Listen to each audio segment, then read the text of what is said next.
Welcome, everyone. We'll go ahead and give it just another few seconds for folks to join us in this session. I'm so excited that you're here.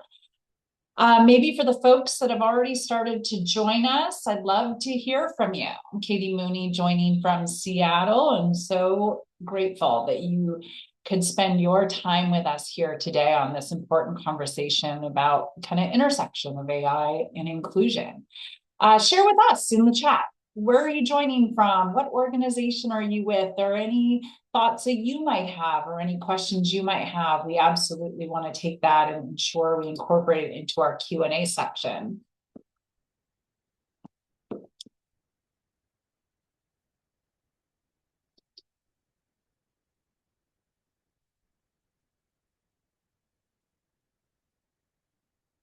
And as we get started, I'll give it one more, probably about 20 more seconds for folks to join us. Thank you so much, Maria, for kicking us off. So joining us in blustery New Jersey on the other side of the country. We are in that blustery, rainy Seattle season as well.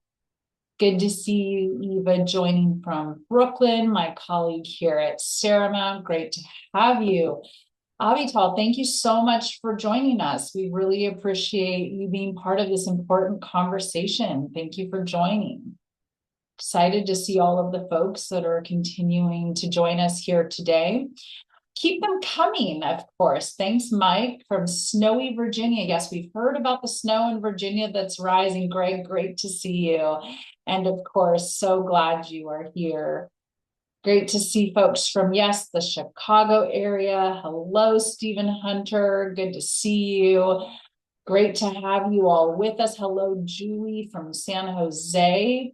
Fantastic to have you all. And yes, we're seeing that, I would say, chilly, snowy, kind of winter-like weather. And bonjour, Toki. Thank you for joining us. So great to have you with us here today. Well, as you all are saying hello to each other, keep it coming. I want to go over a few of the logistics just from a housekeeping perspective. So to review your audio options for this webinar, please refer to the webinar confirmation that you have received in your inbox. You'll notice video mic options are muted to keep the sound quality as clear as possible for you.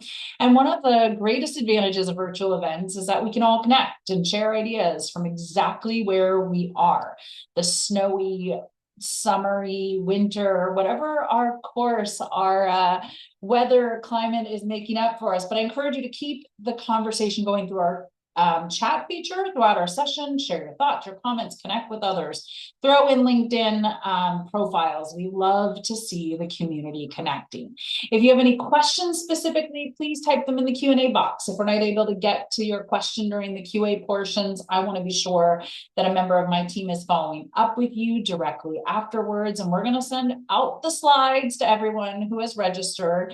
Have no fear. And also, you'll see a few polls throughout this webinar. We want to stay in touch with you, hear a little bit more about some of your experiences. And so I always so deeply appreciate your collaboration to this conversation and the feedback.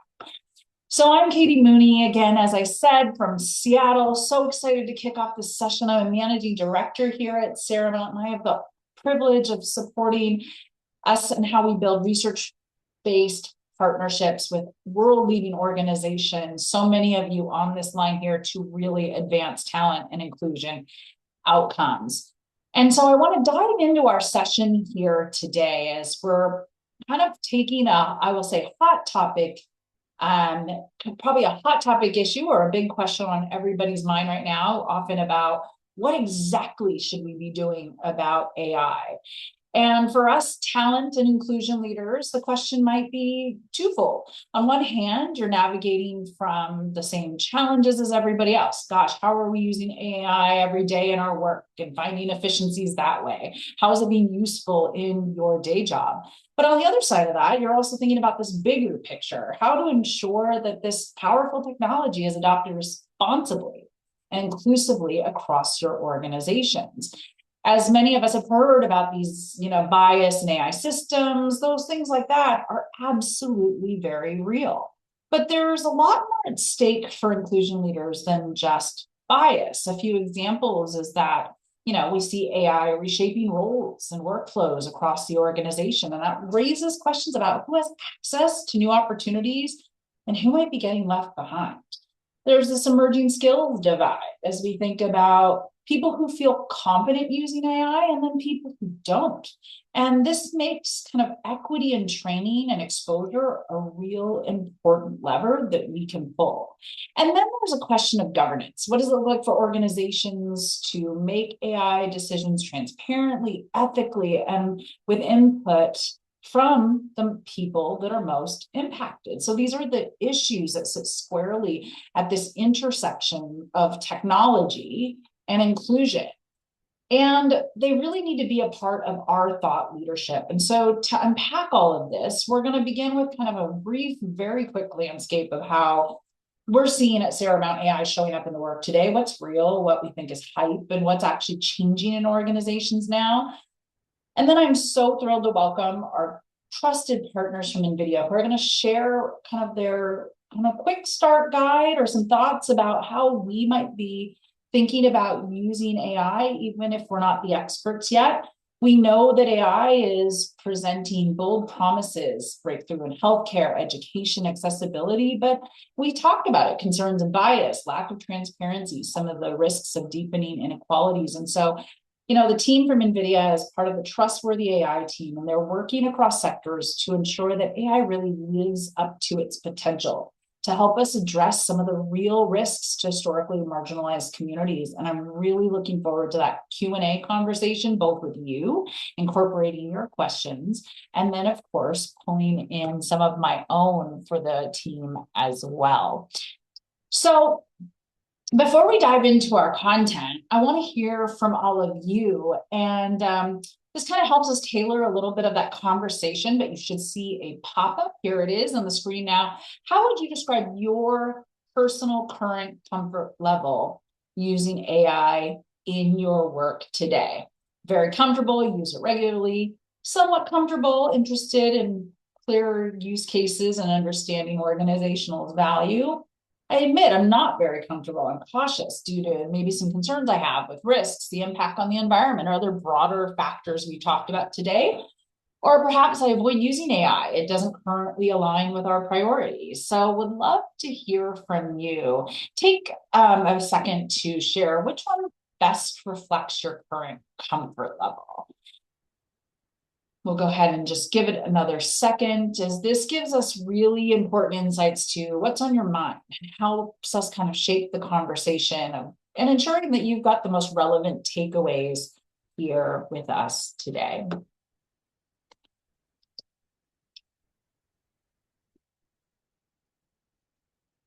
All right. So a little bit about just kind of setting the stage and a little bit more about Saramount here on this next slide. I wanted to share a little bit about our research and our team kind of and what they're seeing. So if you felt like AI has been everywhere this year, the headlines, the agendas at conferences, your inbox, of course, you're not imagining it. This amount of hype that AI is enormous. So we had our research team take a look at what's really happening, and we found that in this moment, it fits a really interesting and familiar pattern. So on this left-hand side, you'll see kind of this classic, what we call hype cycle. Every major new technology follows this trajectory: the initial spark, the innovation trigger, and then expectations for it skyrocket. People imagine this dramatic transformation overnight, and then this excitement begins. It's this kind of what we call peak of inflated expectations. But then comes in reality. Change takes a little longer, it's more complex, and the technology can't do everything that people had originally hoped for. So then the expectations kind of swing the other way into what we call the trough of disillusionment. And that is where we are with AI today. You can see on the signs on the right-hand side here, 42% of companies share that they are abandoning their AI initiatives, up dramatically, we saw from last year. And nearly 70% of job seekers are saying they don't believe AI will actually boost their performance. Even leaders at major companies are publicly saying that there is essentially zero skills where AI can fully replace, of course, a human. So the pendulum is swinging from AI is going to change everything instantly to AI might not be worth the effort. But as usual, the truth is, of course, somewhere in the middle. And so for inclusion leaders and my fellow colleagues, all of you joining us here today, that swing matters. Because when a technology moves from hype to disillusionment, this is where the decisions get made, where we get funding, we decide who gets cut, who gets trained, who gets left behind. And that's why it's so important to understand the real landscape and not just the headlines. And I'm reminded that the pattern isn't always new. In fact, our team saw the same thing with the internet. In the late 90s, the dot-com crash headlines declaring the internet just being a fad. And then once the hype died down, the real innovation got started. And we know today, the internet did not disappear. It became such an important infrastructure. And AI is on that similar path. We're moving out of the hype phase to this more kind of real practical approach where the real work is just beginning. And so what's interesting to understand about the AI landscape here on this next slide is that we have the real readiness gap. And this matters, that gap for inclusion. Leaders and employees aren't experiencing AI in the same way, and that disconnect can create inequities and opportunity, training, among so many other concerns. And so if you look at some of the numbers on that upper left-hand side of your screen, you're going to see that 65% of leaders say AI is fully implemented inside of their organization, but only 36% of employees agree. And so that 30-point gap is the perception. And in other surveys, fewer than 1 in 4 employees that they say that they have the skills to actually use AI at work. So what we do know, though, is that there is this clear appetite for support. Employees want more guidance, more information, more confidence of how to use the tools. And the chart on the right-hand side is especially important for us as inclusion leaders, where employees were asked, what would help them use AI more effectively? The number one answer was formal training. So we know that people don't want to be pushed into AI, but they want to be prepared for it. And that has huge implications because then it comes down to access to training, ensuring that training is dispersed equitably, that AI adoption won't, and ensuring that adoption will be equitable just the same. And then in the bottom left chart, just another nuance. It's easy to assume younger employees are naturally more comfortable with AI, but the data actually suggests is that may not be quite true. In fact, we found that millennials have the highest comfort and familiarity, noticeably higher than both of the younger and then the older cohorts. So if you're thinking about who might be our internal champions in this work or who might need more support, the patterns may not be as intuitive as they seem. And so all of this really reinforces that same point. The workforce is hungry for better understanding and simply more training. And our role as inclusion leaders is so critically important to play in making sure that the readiness and opportunities that come with AI are distributed fairly. Finally, our chart comes from this new analysis that our Saramount research team had done with data from Lightcast, which tracks real-time job postings across the US. When you're looking at its prevalence and the change of the top 50 skills requested in business roles, the horizontal axis, it shows how often a skill appears in postings. And then the vertical axis shows how much demand for that skill has increased or decreased. And so here's this pattern. Many traditionally technical skills like coding or basic data analysis, those are trending downward. They're not disappearing, but AI is automating parts of them. Meanwhile, the skills rising in importance are the classic human skills: communication, leadership, problem solving, interpersonal influence, and decision making. And these are the skills that AI can't automate. And they're also the skills we as inclusion leaders need to help strengthen across our teams.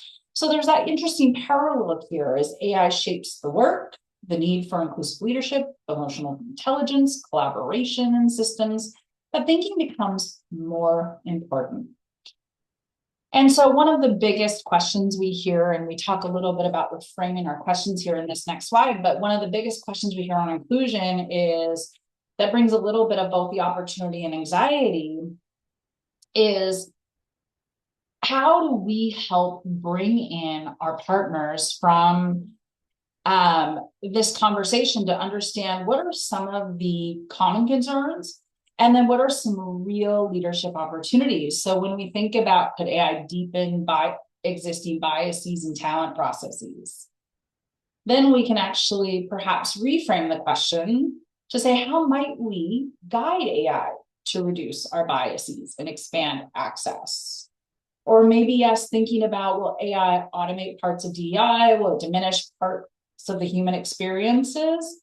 To our opportunity here, how can we as leaders shape culture, governance, and ethical adoption? How do we keep AI from making inequitable decisions at scale? To how might we enhance the human expertise so very central to inclusion? And so this is so important for us when we think about the right questions to be framing when it comes to AI. And instead of worrying that AI is going to take the human element out, we can ask, how do we strengthen human-centered work and decision-making? So every tool, no matter how advanced, still needs the human oversight, human judgment, human context. That's where we as inclusion leaders can come in and have an enormous influence to ensure that no one gets left behind. Absolutely vital as we reshape our work here. So I'd love to, before we dive into our featured guests here from NVIDIA, I'd love to hear from you. You'll see the pop-up poll question, but do you believe inclusion leaders should be part of the organizational conversations about AI adoption use? Yes, no, unsure, other. And if you have another opinion, please go ahead and share with us in the chat.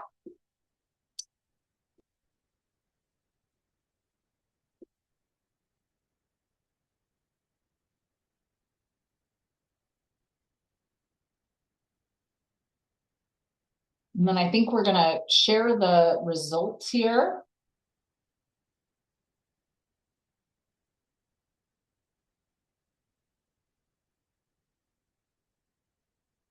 Thank you for your contributions to that. So absolutely overwhelmingly, we know that, inclusion leaders should be part of the conversation. And I'm really excited for our featured guests to share a little bit more of their perspective and exactly what we can be doing.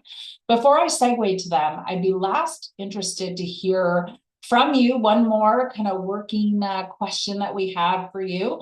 What else do you need from us when it comes to the work that you're doing? Do you want to explore opportunities for inclusion leaders here in this work? Need support pivoting your overall inclusion strategy in light of the recent political and legal challenges? Learn more about our resources or tools, solutions, or something else. Go ahead and give that last poll question a quick response, and we'll take it back and ensure that we follow up with every single one of you on that.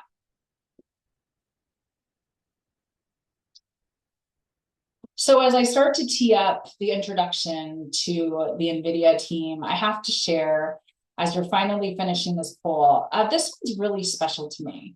When I saw the incredible work that NVIDIA has done on trustworthy AI, and then knowing that we have such a long-standing relationship, and truly I am elated to welcome my friend and our partner, Crystal Lee, to the conversation. Crystal and I have been doing this work collectively together, and I'm so thrilled to be able to call her a colleague and a fellow thought leader in this work.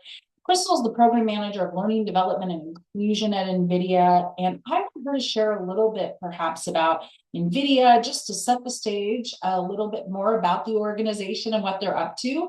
And then she's going to introduce Michael Boone from Trustworthy AI at NVIDIA. So Crystal, take it away. Thank you so much, Katie. Hi everyone. Thank you for joining us wherever you are in the world.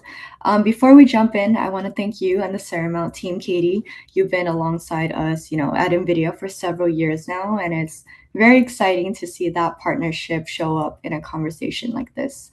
As Katie mentioned, my name is Crystal. I'm part of our learning, development, and inclusion team as a program manager. Our work is around supporting NVIDIAns to do their life's work through learning, growth, and inclusive programs that feel relevant to our day to day.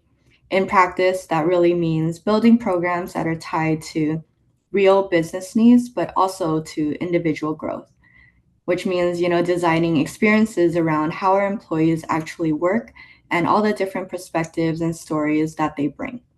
We care a lot about impact, not just activity. So we focus on what really drives engagement and performance, teaching our culture and values, and creating where the conditions of people from all backgrounds can thrive and see a path forward. We also believe in continuous learning, a lot of what Katie mentioned. So we try to make learning something people can access anytime, anywhere, and at every stage in their career, most importantly, not just during a single class or moment in time. So that's a bit of the work on my end. But let me start with some context on our organization and then I'll introduce Michael. So, NVIDIA is a global leader in accelerated computing with about 36,000 employees and growing around the world, building platforms that power everything from data centers to autonomous vehicles across various industries like healthcare, life sciences, energy, robotics, media and entertainment, higher education, public sector, etc. From self driving cars to AI powered medical devices that can detect diseases earlier, NVIDIA is a key engine of the world's AI infrastructure. Our CEO, Jensen Huang, has called AI the most powerful technology force of our time and talks about how it will touch every industry, function, and job. He also emphasizes that technologies that matter most are the ones that empower people, helping them create opportunities, solve problems, and do their life's work rather than simply automating people away. That mindset is the foundation for how we partner with organizations to rethink what's possible with AI. Jensen often talks about creating the conditions for people to do their life's work. And you see that in how we invest in inclusion, learning, and community as part of innovation, not separate from it. We have community resource groups, global mentoring and development programs, and growing resources to help employees at all levels understand and use AI in ways that align with our core values. With that, I am very excited to introduce Michael on a more personal note. We actually first met playing basketball. When I saw his Slack post about open gym, I was like, Michael, I want to come play. We actually later realized we also have the same birthday. So this is a real full circle moment for me. Getting to share this space with him today is really special. And beyond being my court buddy and birthday twin, Michael brings deep experience at the intersection of AI, people, and organizations. He's been closely involved in NVIDIA's work on trustworthy AI and has a real gift for translating the technical side into what it means for all of us as leaders and practitioners. So, Michael, thank you for being here and for jumping into this conversation. Take it away. Thank you. I'll go right ahead and do the layup. Um, Thank you so much, Crystal. It's a real honor to be before all of y'all and Katie and the Seramount team. Thank you so much for hosting.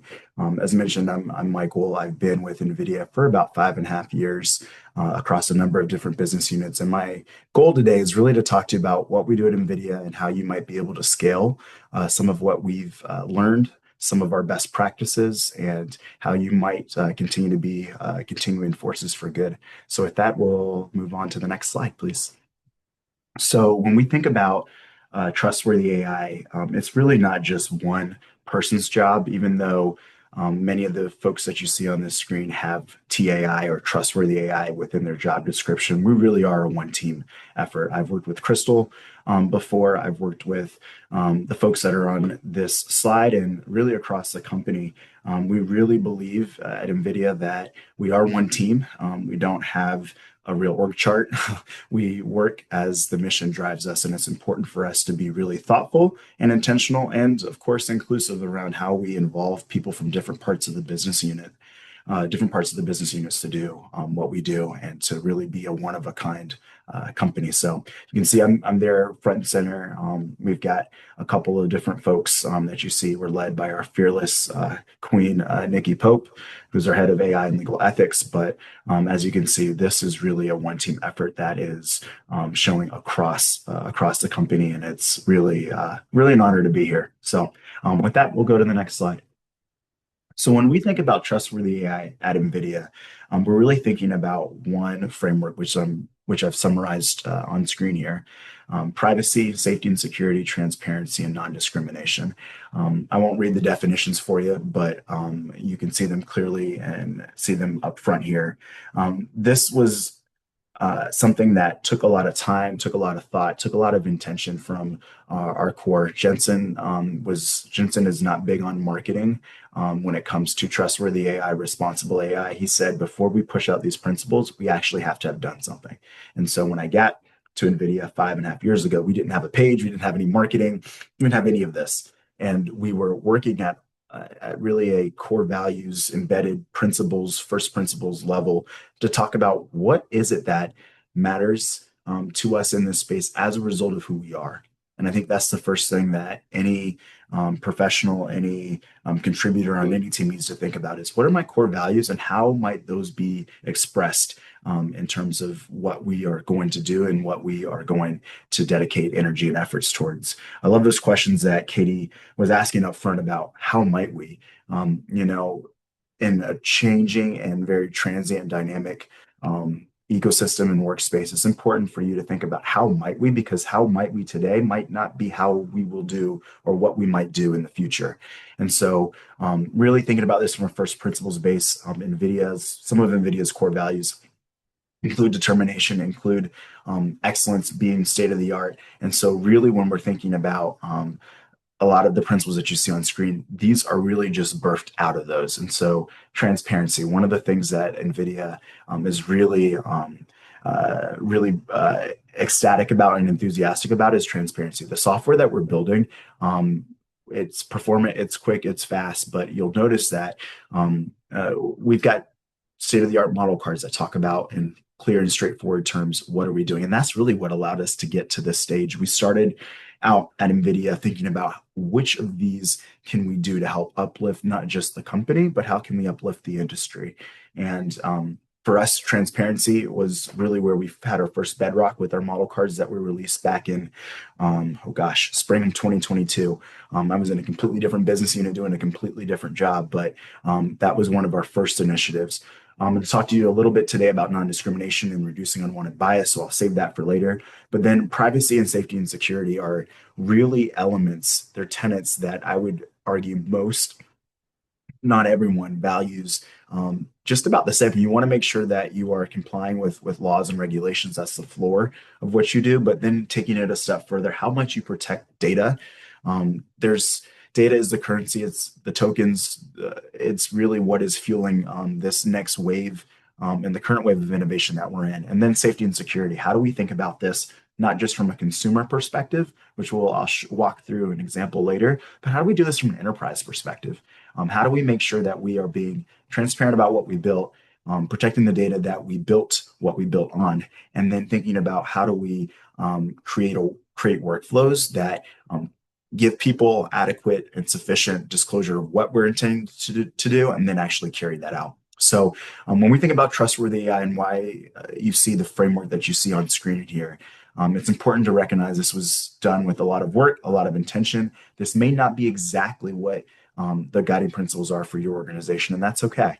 But more than that, I think it's really important for you to think about how are you actually operationalizing and actualizing these principles, because at the end of the day, we call this trustworthy AI because we are advancing and we are demonstrating what we're doing. Trust is not something that's just received, but it's something that's earned and continually earned over and over again.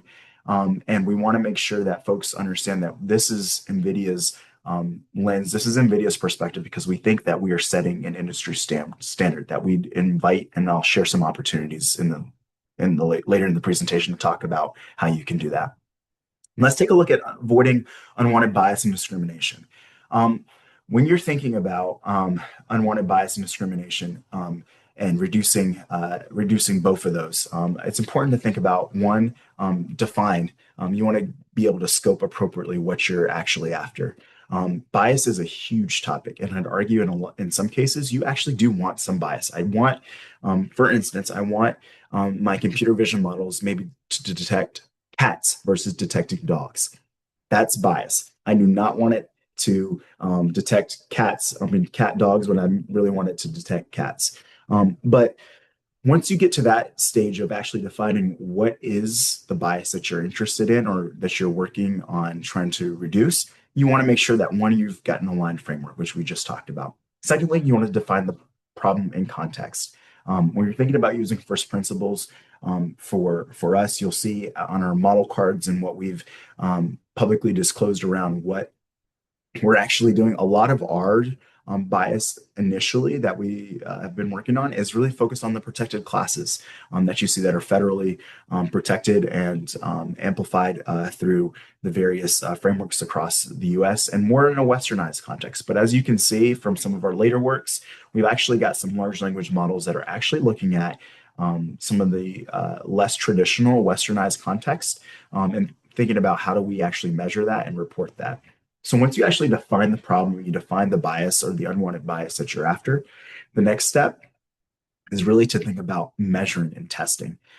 For us at NVIDIA, we've really learned, I think, just like any principled and robust framework, you've got to start measuring. So once you're able to define the problem, so in this case, how do I reduce unwanted bias for protected classes so that all groups can equitably benefit from the technology? The next step is to figure out how do you measure that. And one of the ways we measured it for our large language models is through a framework called BBQ, which is broad-based questioning and answering. And it wasn't something that NVIDIA created from scratch. Again, we took, just like our model cards, we took what Google had done and then we improved it. And we said, how might we be able to measure in a way that is reproducible, is scalable, and of course matters and aligns with the business. And you'll see that with all of our latest Nemotron models that we've released as well. And all of our anything to text, large language, small language, and vision language models as well. We have our reported areas where we know that our models might need some more reinforcement with our stakeholders and our customers. Finally, the next step is to improve. As you might know, when you're thinking about an end-to-end workflow, it's really important for you to think about not just, hey, there's something wrong with that model, but for you to come redemptively and restoratively to figure out how you might improve. And so one of the ways that we've been working very hard on our end is to be able to not only just measure, but then to also provide improvements, supervised fine-tuning, reinforced learning in the AI context, but even taking a step back is once you understand what the problem is and you're able to measure it, then you've got to work and provide a solution that is scalable for the teams that you support. And we're really have been excited because a lot of the data sets, pretty much all the data sets for the last year and a half or so that we've been releasing have been made publicly available and commercially usable. Let's move to the next slide. So when we're asking the question, what does a practical AI foundation look like? What are some things that I can be doing now, even if I'm not using AI? I've listed kind of 12 bullets here to help you kind of think around what might I do? I think one of the things that I found encouraging and super helpful with our partners is brainstorming how might we do some of these things better and well with AI. One of the things that we've personally been thinking about at NVIDIA is how do we make sure that we are applying the human capital that works at NVIDIA to the most important and thoughtful tasks. We've got hundreds of billions of parameters in some of these models, and some of them still do not do as much as the brain between our two ears. And so it's important for us to think about, how might we start tracking definitions and terms for setting up frameworks, That is bedrock. That's really, really important. And you can get a lot of help and support, by using Gemini, ChatGPT in terms of just making sure that you're tracking, the latest terms, terminologies, and coming up with a referential kind of dictionary. How are we upskilling internally and externally? One of the things that we've done at NVIDIA is we've involved our affinity groups. We've worked pretty closely with our disabilities network. We've worked with our Black NVIDIA network. We worked with Pride. We worked with all of our NVIDIA affinity groups, which we call community resource groups at NVIDIA, to help them be involved in not just the red teaming, not just the testing, but also in actually the data collection and providing the resources and feedback sounding boards to help us move forward.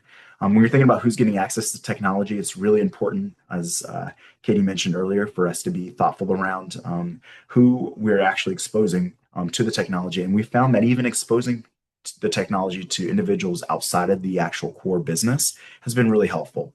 So those are just a couple of the things. I don't want to go through all 12, but I want to give you some very practical examples of how we are doing this. We're being really thoughtful around how we communicate at a company level around the opportunities that there are to play around with and in a safe sandbox environment and provide guidance and get training on AI. But we're also thinking about, how do we actually show up in industry engagements, coming to forums like this with Saramount, working with some of our strategic partners that are more grassroots and working in the educational higher ed space. It's really important for us not only to show folks that are working in this space, but to give them opportunities to be able to learn, to fail, and to provide feedback. So with that, I'll go to the next slide. One of my most proud and exciting projects that I've worked on with is our science project. Our science project, in partnership with the folks that you see on screen, is helping to teach and curate the world's largest data set for American Sign Language. As you know, or as you may not know, there are tens of millions of individuals that are deaf and hard of hearing, and there's a huge probability. In fact, I think somewhere upwards of 70% of these children of these individuals are actually born to hearing parents. And so there's a huge opportunity for us to be able to not only teach people ASL and American Sign Language, but also to give back. So this is an end-to-end pipeline for us. So we initially kind of worked out with this before unveiling it back in February with Rochester Institute for Technology and the American Society for Deaf Children in terms of scoping out the need and Hello Monday. But then we decided to take it up a notch. We wanted to not only teach American Sign Language, but we wanted to also give back. And we wanted to do this in a reverse fashion. So if you think about typically when you think about marginalized communities that are underrepresented, typically, right, the job is on them to not only voice and vocalize their pain, but also to find the strength and the safety to be able to do that. What we wanted to do for this is to not only teach hearing individuals, the people that likely don't know sign language, but also we wanted to give them an opportunity to give back so that this data set could be made publicly available, and not only made publicly available, but also made in a way that is thoughtful and has been engaging the deaf community. We're working with literally tens of partners within deaf-led organizations and individuals that are really deeply interested in this work and interested in how they might also learn about how they can contribute to the future of AI.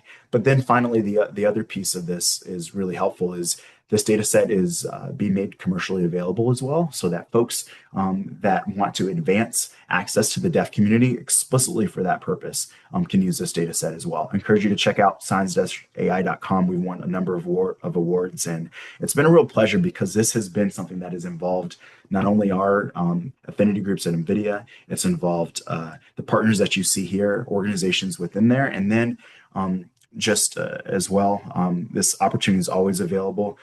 I also go around and also host sessions for different companies that want to engage their affinity groups and say, hey, I want to teach my folks sign language over lunch hour. We teach them some sign language, and they also get to contribute to the platform as well. And there's many of those partners that aren't even listed here that we've done. So if that's something of interest to you, and you want to learn more on how you can participate, encourage you to take a look at Signs. It's a really great initiative, really great platform that involves the community, built by the community, and is helping empower the next generation of technology for the community.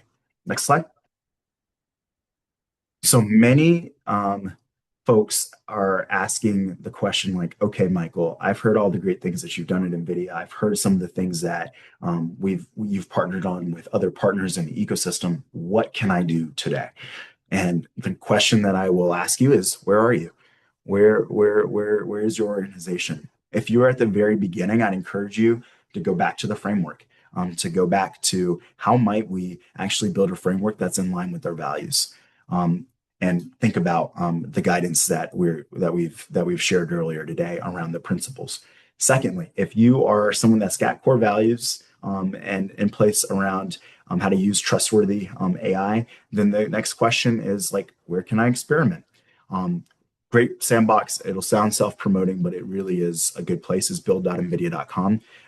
No account needed. We've got guardrails set up for a lot of what we've placed online, and you can play with all the latest stuff. Chat GPT's, OSS models, our Nemotron models are available. VLMs, SLMs. If you have heard of anything that has been released in the last like 2.5 years, not only do we have our stuff, but we have stuff from our partners and the ecosystem as well, and it's free.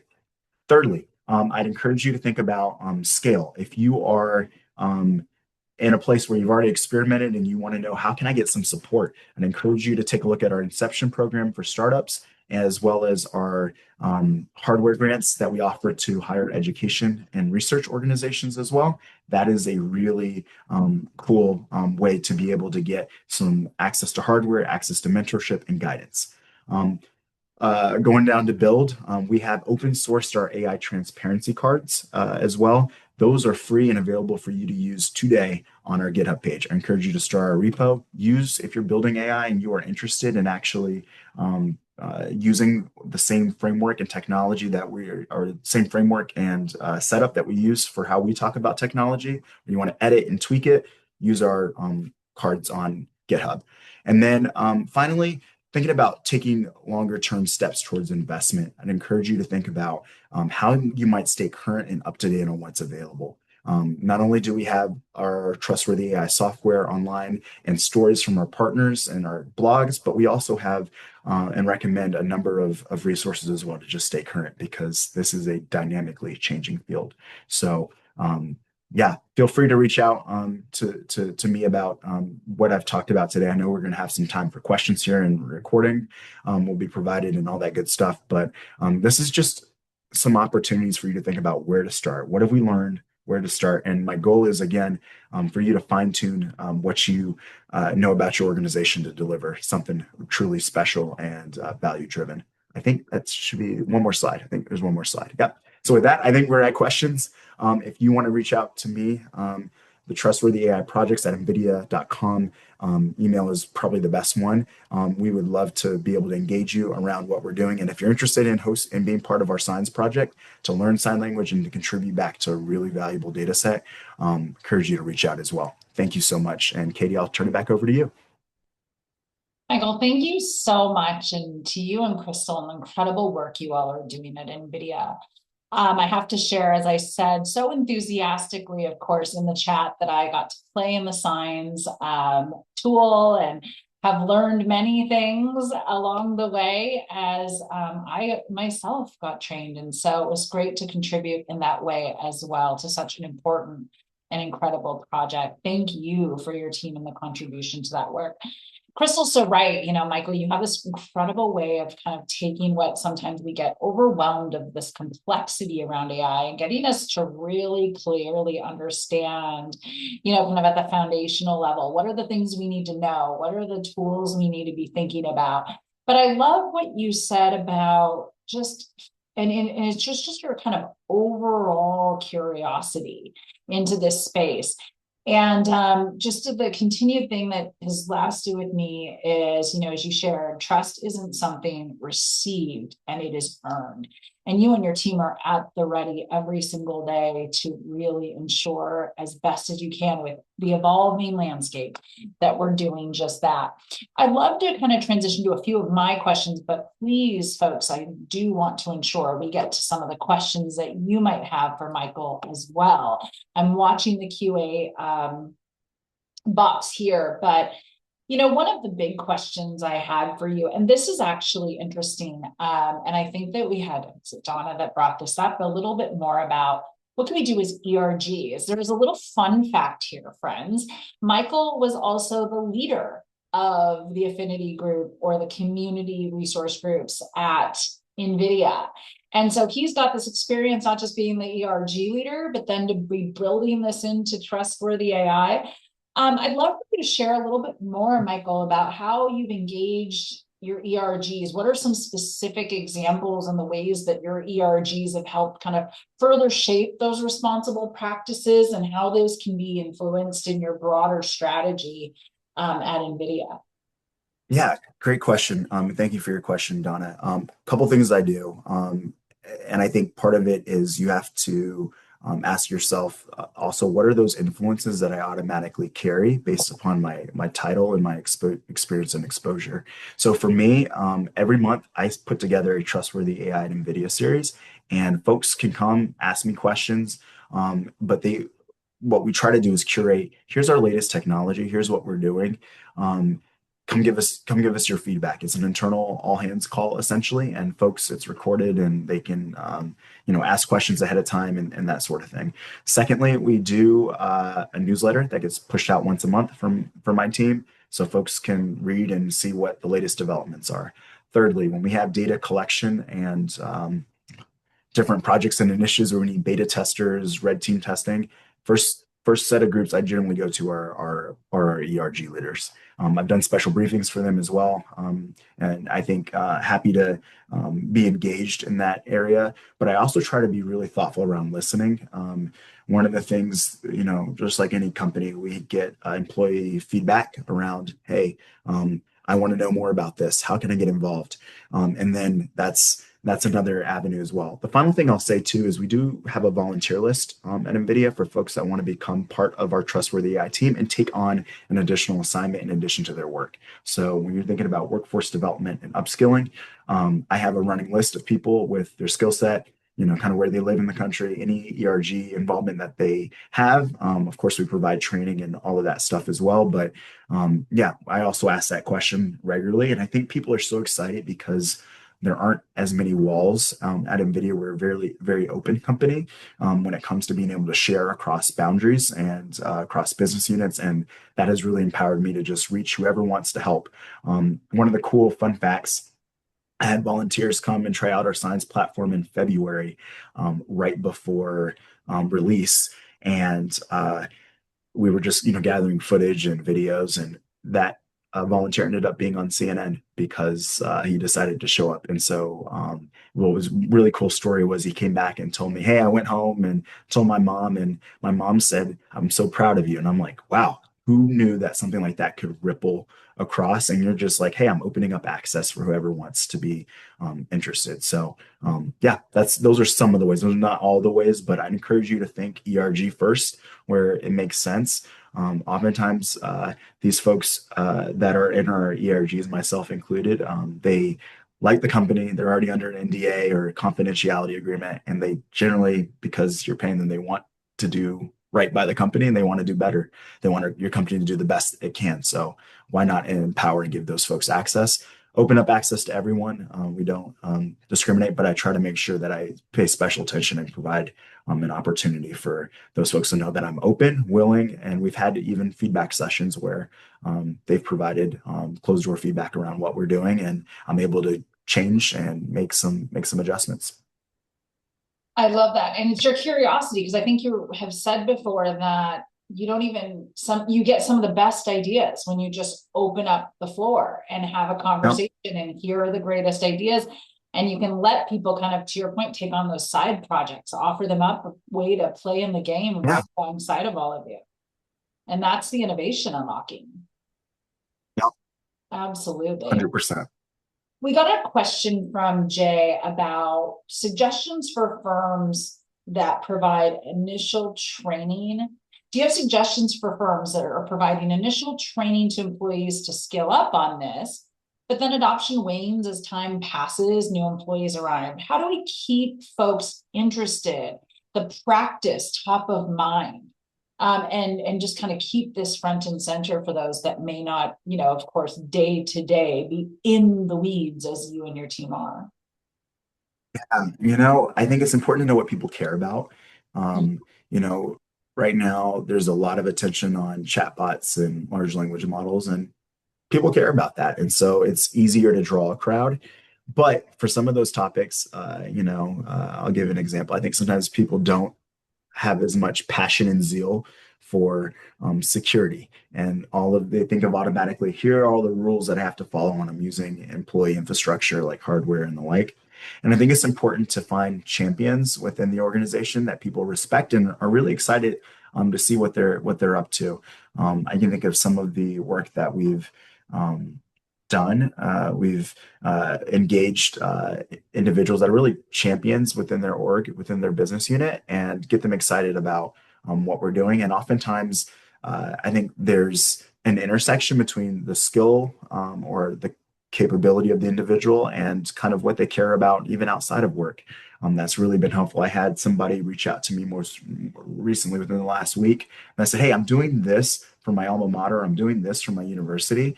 Um, I don't really know what you do or what you're working on, but I'd like to figure out some way I know that you do this, but I'm not quite sure how I fit in with the puzzle here. What can we do?" And we can brainstorm. And we've had a lot of really good initiatives by that. One of our success stories was we were working on our Maxine video conferencing technology, which was really, really groundbreaking when it first came out in 2018, so many, many, many years ago. But one of the ERG leaders was like, "Hey, is there any way that we could do like a special data collection to make sure that we get the diversity of voices reflected?" And it was like, "Yeah, why don't we have an event where we, bring folks on site, do things remote, and kind of make a party out of it, more or less, where people can kind of come and go and provide data, and then also provide people with opportunity to provide feedback and access to an early access product before we release it." So great ideas can come from anywhere. Absolutely. I love that. Kind of keeping with that theme, often we as kind of traditionally talent and inclusion leaders have been real consultants to the business when it came to some of the practices around equity and inclusion and the work that we do to support our respective colleagues. And so hello to my dear friend, Emily Lou, good to see you. But she kind of teased this question up. How can we as inclusion leaders play a role in our company's AI initiatives? How can we get involved in some of the weeds? Yeah, you know, thinking back as well to Jay's question as well. I think there are a couple things that I think are really relevant. One, I think it's important as leaders.